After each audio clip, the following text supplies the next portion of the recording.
स्मशानभूमी आम्हाला बांधून दिलेली आहे, 3 पत्र्याची बांधून दिलेली आहे. एकदा का आम्हाला तिथं जाळून टाकलं ना, जाळून टाकतात आणि जाळून टाकल्यानंतर अंती होती पाठ मोरे. एकदा जाळून टाकलं ना निघून जातो, कोणीही थांबत नाही, कोणीच थांबत नाही. का असं आहे महाराज? एखाद्याने पाहिलं का असं उतर? महाराज कोट्यावधी रुपयाचा बंगला बांधला आणि कोट्यावधी रुपयाच्या बंगल्यामध्ये जवळजवळ 1 कोटी रुपयाचं नुसतं बाथरूमच बांधलं. आणि 1 कोटी रुपयाचं बाथरूम ज्यानं बांधलं, मला सांगा शेवटची आंघोळ त्याला त्याचे पोरं त्या बाथरूम मध्ये घालतील का?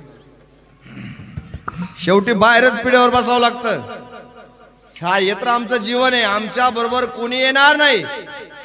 सुखाचे सांगाते, जोपर्यंत तुमच्याकडे पैसा आहे, जोपर्यंत तुमच्याकडे सत्ता आहे, तोपर्यंत सगळे तुम्हाला तुमच्या पुढं पुढं राहणार.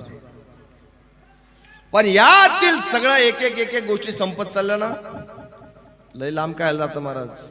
आपलेच पोरं पाहण. अरे आमच्याकडे पैसा होता, सत्ता होती, तर आमची पोरं आमच्या मागे राहायची. आमचा पैसा संपला, सत्ता संपली, आमची पोरं सुद्धा आमची नाही राहायची. खरं आहे खोटं? ही वास्तविकता आहे. जोपर्यंत आपल्याकडे सत्ता आहे, जोपर्यंत पैसा आहे, तोपर्यंतच माझा आहे. सर्व सुखाचे सांगाते. ज्यावेळेस पैसा जातो ना, कोणी कामा नये अंती.